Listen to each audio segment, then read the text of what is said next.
Hey, this is Pastor Mike. Thanks for joining me for Perkstream on this February 1st, 2023. Can Jesus change our mind?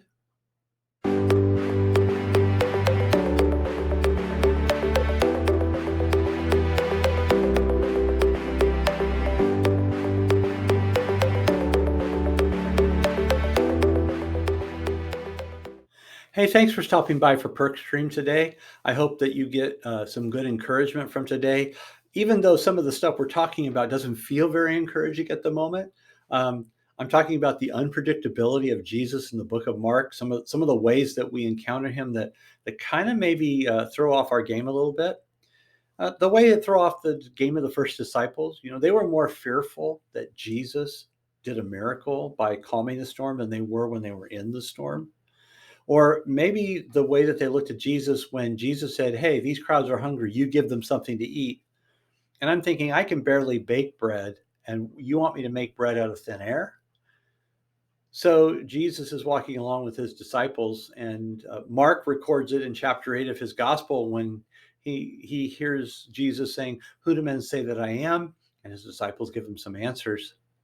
And then he says, "Well, who do you say that I am?" And Peter says, "You are the Christ. You're the anointed one. You're the one that we're waiting for to come and rescue us from all the evil in the world." And Jesus says, "Okay, you got it. Don't tell anybody. But now let me tell you something about the Christ that you're expecting. The Christ is going to go to Jerusalem.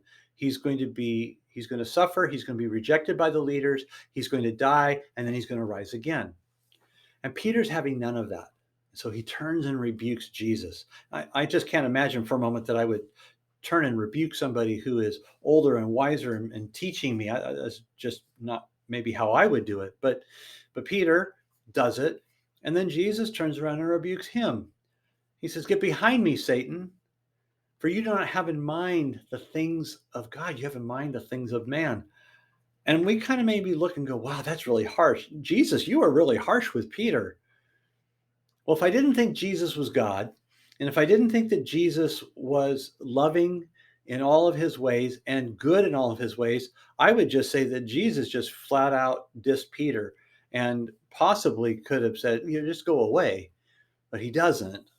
And so I have to believe that in that statement that Jesus knew exactly what he needed to say to shake Peter up a little bit and say, "Peter, you're not thinking about this the way I want you to think about it."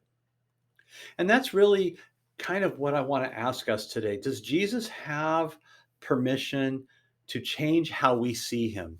Uh, Particularly if the lenses that we've used to look at Jesus are lenses that kind of keep him in a box. I've read papers of students who have said that Jesus is loving and Jesus is kind and Jesus forgives everybody, and there's truth in those statements, but they kind of leave out that sometimes Jesus has to do something that shakes us, that rattles us, that gets our attention and doesn't feel very good or loving or thoughtful.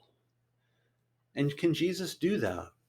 Do we have some perceptions of Jesus that are not in keeping with how Jesus presents himself to us, especially as we see him in the Gospels? And if that is true, if we're willing to go back to the Gospels and realize that, there's ways we think that Jesus should answer our prayers, how Jesus should show up and give us wisdom, how Jesus should show up and solve our problems. If we have some perceptions, or on the other hand, maybe we have perception that Jesus is just kind of watching from the sidelines and hoping I get it right, and that Jesus isn't somehow in the fray with us. There's so many ways in which Jesus might need to change our mind about who he is. And of course, our best source is to go back to the Gospels and find out, well, what did Jesus say about himself to those who recorded the events? So that's the question I have for you. And what I hope is that Jesus has permission to right size the picture of himself, the unpredictable picture, the unimaginable picture, in some ways, so that we see him for who he really is. And if we can see him for who he really is, then we can invest that much more trust in him and know that whatever he leads us to and leads us through as we follow him, it's all going to end in his glory and for our good. So I hope that that's actually encouraging to you today. And I hope that as you go through this week and you see Jesus at work, that you will trust the work that he's doing, even if you don't fully comprehend it, and that he can change your mind about who he is. Thanks for stopping by. Have a great day.